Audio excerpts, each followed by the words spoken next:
Assalamu alaikum wa rahmatullahi wa barakatuh.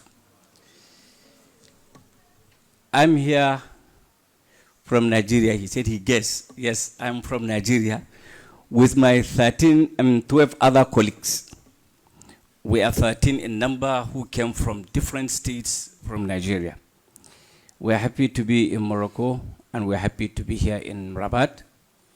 And from the beginning of this conference up to this moment, we have benefited a lot. And we wish to extend our appreciation to you, all of you, and for the warm welcome and organizing of this conference up to this moment. And we pray Allah to reward you.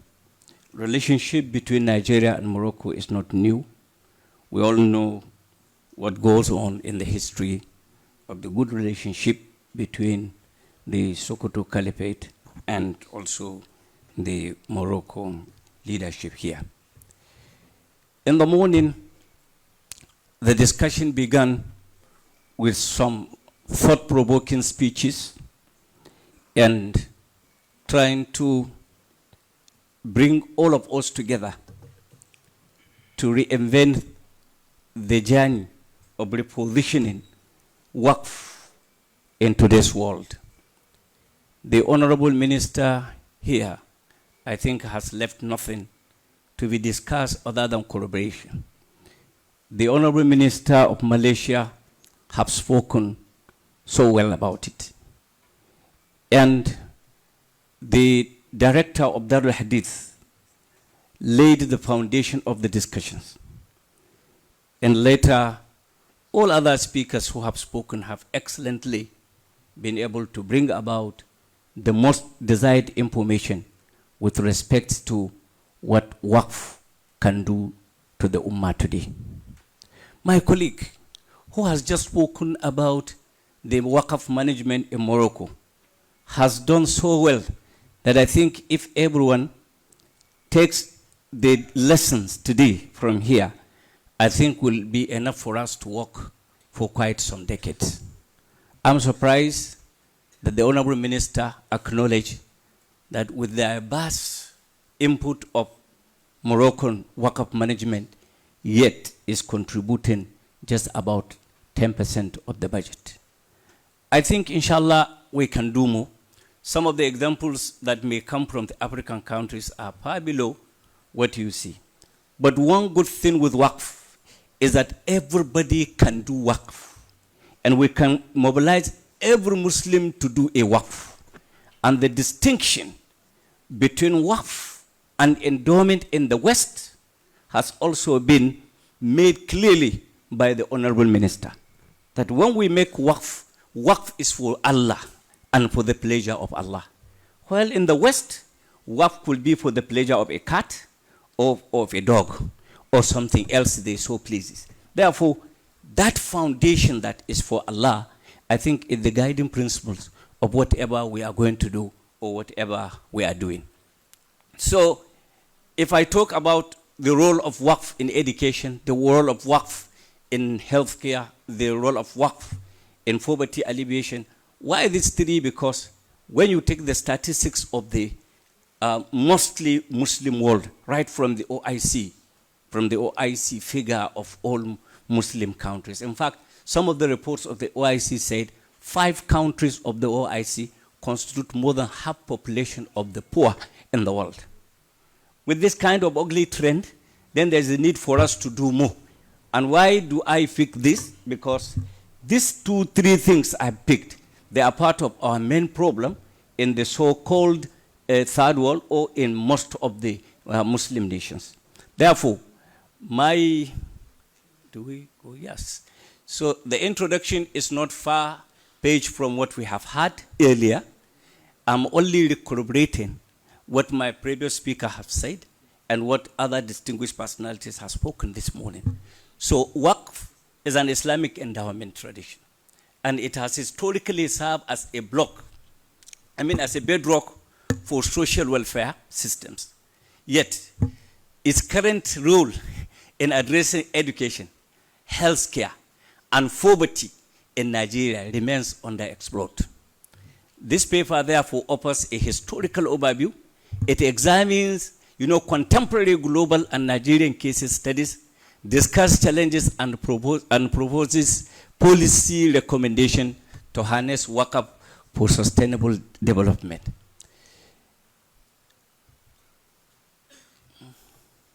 Yes. So the historical context of WACF has been given by earlier speakers, but to re-emphasize, WACF system has been central to societal development in the Islamic world. At least we have seen diverse area just now by the Moroccan experience. And actually, it's the prominent institutions such as Al-Qirawani, which everybody is celebrating. For one thing, I know from all my team from Nigeria, most of us are happy they are visiting the first Waqf we know, or we were told, in the history of Islam around this area. And it happens here. And we are happy that we are in Qirawani.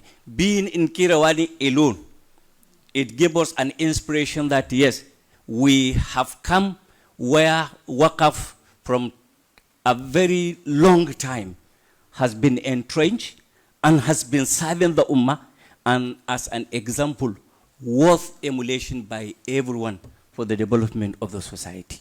So it is not only the West. If you talk of Oxford University, you talk of Manchester University, you talk of all other universities that also began as endowment. But we are happy to say the Qirawani in Morocco, the one in Spain, and the one in Azhar in Egypt are the three most prominent beginners of the present university system we have across in the world.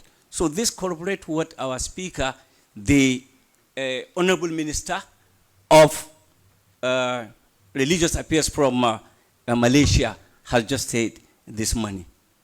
Now, having said that, we have also seen here how hospitals, the medical we are talking about, as well as how it supports different infrastructures. And even this morning, we were told by the director of Daraulhadith how Waqf is still used to pay salaries for those engaged in education, those engaged in healthcare delivery. So this is not new. And alhamdulillah, we are reaffirming this for the world to consider.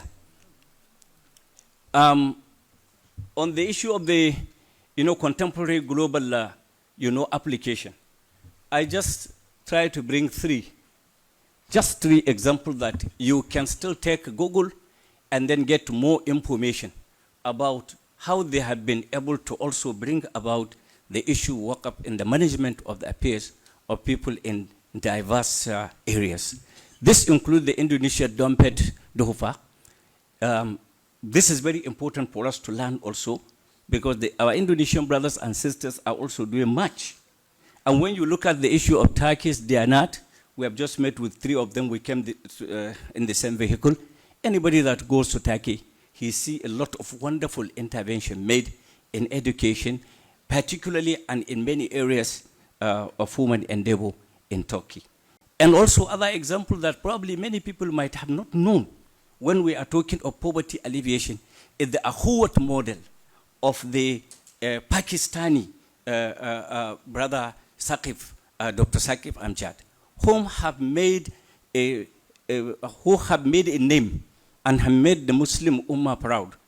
One of the largest Islamic microfinance that the wealth is based on Waqf, and the best in returns that no bank have recorded their 99.something% of return for the last 20 years. That is also making the Muslim Ummah proud in the world. Now, because of time factor, we still have to, sorry. Okay, all right. Now, so on the education, on the health, and on the poverty alleviation, we have a lot to learn. We have just learned so much and so many. Okay, so I'm going to rush because of the notice given to me, 10 minutes remaining. So we can see what I've said earlier on, the role of Waqf in education. Even if you have not seen my slides, what has been presented by Morocco is enough for us. Then the issue of still the issue of education. In Nigerian context, maybe particularly in the Sokoto Caliphate area, Waqf played a significant role in the establishment of Quranic schools, especially the madrasa, and supporting scholars through farmland, shops, and properties whose proceeds, funded learning. For example, records from, records, from the early 20th century in Sokoto Caliphate endowment funded Makaranta Allo. Makaranta Allo are just like all the madrasas we have here in Morocco. However, in Nigeria, we need a different approach to come over to a phenomenon that get into the issue of education that comes in as a begging phenomenon.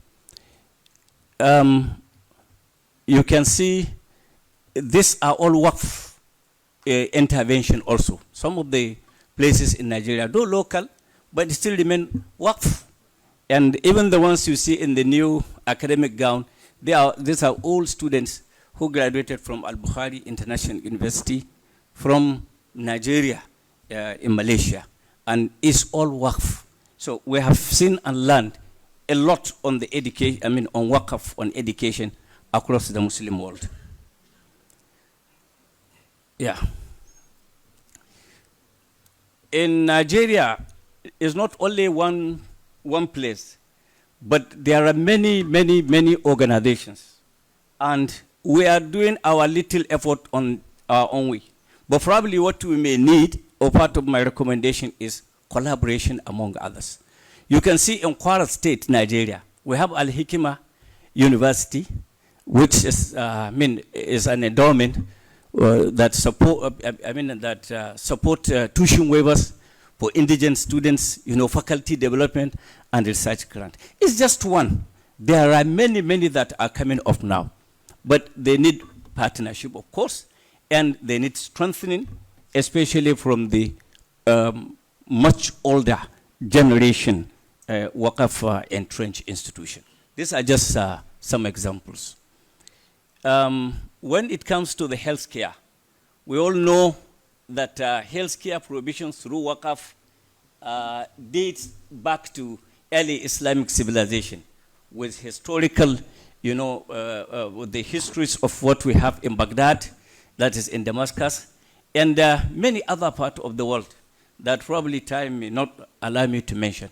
But these institutions actually, provide treatment and also train physicians, just as we have learned from my previous, speaker who have spoken before me. But probably what you may need to know, in Nigeria, little efforts are also being done. Wherever the Muslims are, they are making little efforts in their own way. And that is the situation. This is one contribution. If you look at some states in Nigeria, you see Sokoto State in Nigeria, you see Gombe State in Nigeria, you see Kano State in Nigeria.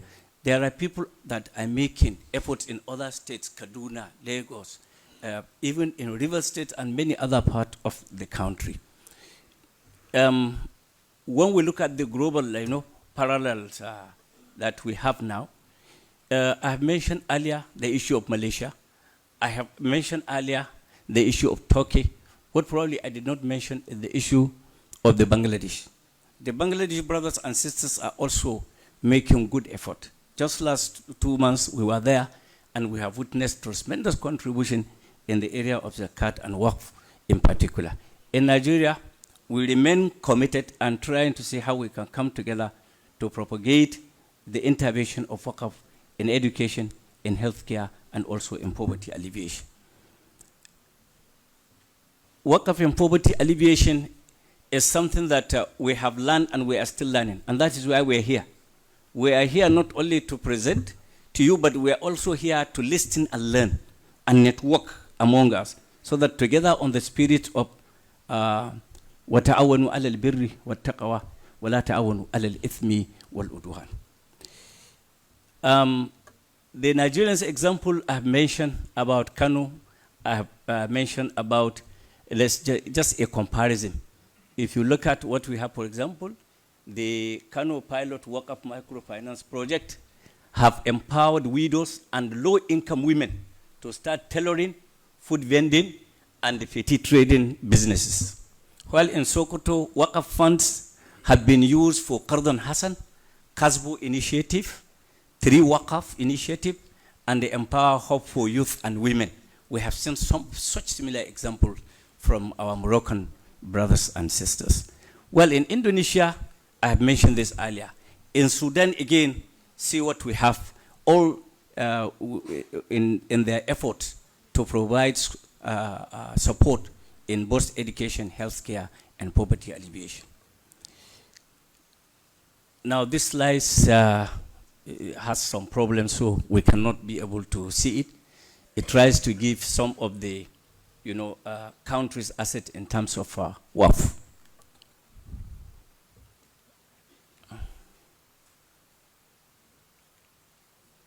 I hope that's not the end. Okay? Yeah. Sorry.